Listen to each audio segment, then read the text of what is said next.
Kasus pemecatan Ibda Rudi Soik memasuki babak baru.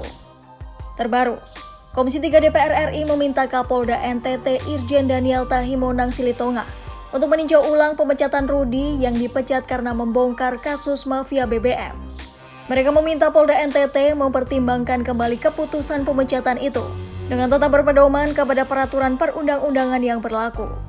Pernyataan tersebut dikatakan oleh Wakil Ketua Komisi 3 DPR RI Sari Yulianti dalam rapat Komisi 3 DPR RI dengan Polda NTT pada Senin 28 Oktober 2024. Dalam rapat tersebut, anggota Komisi 3 DPR RI ramai-ramai mempertanyakan alasan pemecatan Rudi Soik.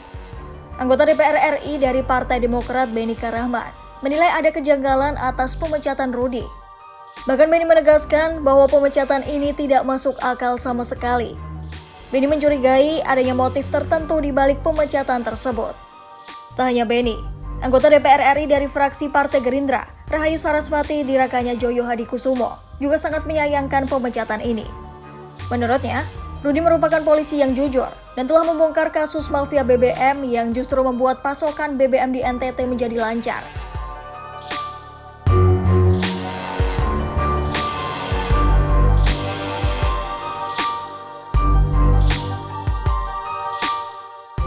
Usai mendapat banyak kritik dari anggota Komisi 3 DPR RI, Kapolda NTT akan menggelar sidang banding terkait kelanjutan nasib Rudi.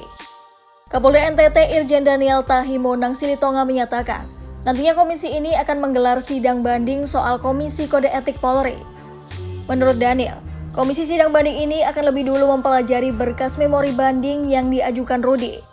Ia juga menyebut bahwa hingga kini Rudi Soik masih berstatus sebagai anggota Polri, meski sudah tak lagi menjabat sebagai KBO Satuan Reserse dan Kriminal Kepolisian Resor Kupang Kota.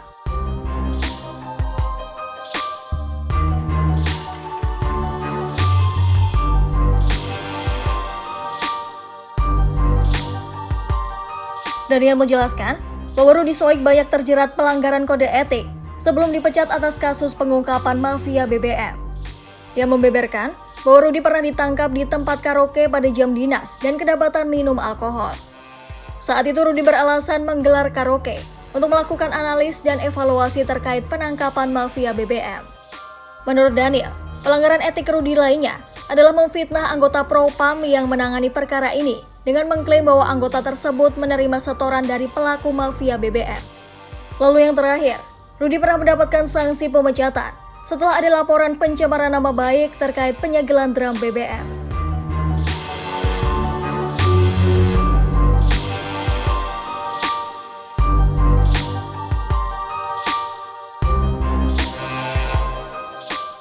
Menanggapi kasus yang menimpanya, Ibda Rudi mengapresiasi langkah Komisi 3 DPR RI yang menggelar rapat untuk membahas kasus pemecatannya. Rudi juga menyebut Kapolda NTT Irjen Daniel sebagai sosok yang baik. Hanya saja menurutnya, Daniel bisa saja menerima informasi yang tidak benar mengenai dirinya. Rudi juga membantah tuduhan bahwa ia pernah terlibat dalam acara karaoke yang berujung pada penangkapan oleh Propam NTT.